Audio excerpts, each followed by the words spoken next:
یوه بله ګلالی ماشومه د زیاتي نه پس ووژل شوه. د یو بل چا کور ونړېدو او په کور باندې غم راغی.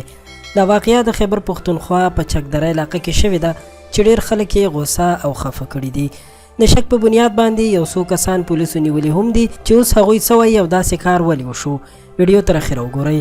دوستانو، دا چې کومه واقعه شوې ده دا وړومبۍ واقعه نه ده. ډېر داسې واقعات له دې نه وړاندې هم مخې ته راغلي دي، ځکه خو خلک داسې واقعاتو سره بالکل نارمل شوي دي. او لویه وجه دا ده چې حکومت داسې خلکو ته سزا نه ورکوي، نو ځکه داسې واقعات ورځ تر بلې زیاتیږي.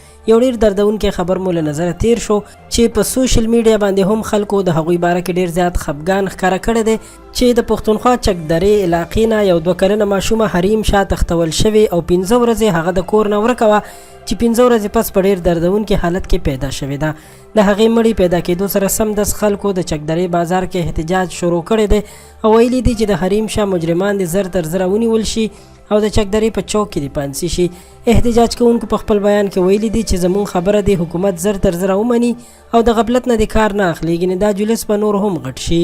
بله اړخته د پولیسو مشر هم یو څو کسان د شک په بنیاد باندې نیولي دي او د هغوی نه تفتیش شروع کړی دی او وایي چې کله معلومات مکمل مخې ته راغلل نو د هغې نه پس به بیا خلکو سره شریک کړو. د حریم شاه کورنۍ ویلي دي چې دغه ماشومه خپلې مور سره خپلوانو کره د کویدنې لپاره تللې وه چې هلته ورکه شوې یعنې تښتول شوې ده او هغې نه پس ورپسې مونږ ګرځېدو چې پیدا نه شوه او بیا مو اف آی آر درج کړو، خو اخر 15 ورځې پس د غر په یوه دره کې پیدا شوې وه چې په ډېر خراب حالت کې وه.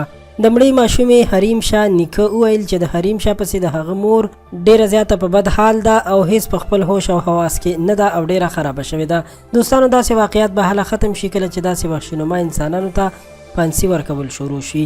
حیران خو په دې یم چې کوم خلک په حکومت کې دي هغوی هم د داسې کارونو مذمت کوي، خو دوی لا مذمت نه دی پکار. دوی له پکار دي چې د مجرمانو خلاف اکشن واخلي او مجرمانو ته سخته سزا او پانسي ورکړي. تاسو څه نظر لرئ چې داسې وحشیانو ته څنګه سزا پکار ده؟ خپل نظر سره کمنټ کې خامخا ولیکئ او له نورو په زړه پورې ویډیوګانو لپاره زموږ چینل سبسکرایب کړئ. ډیره مننه.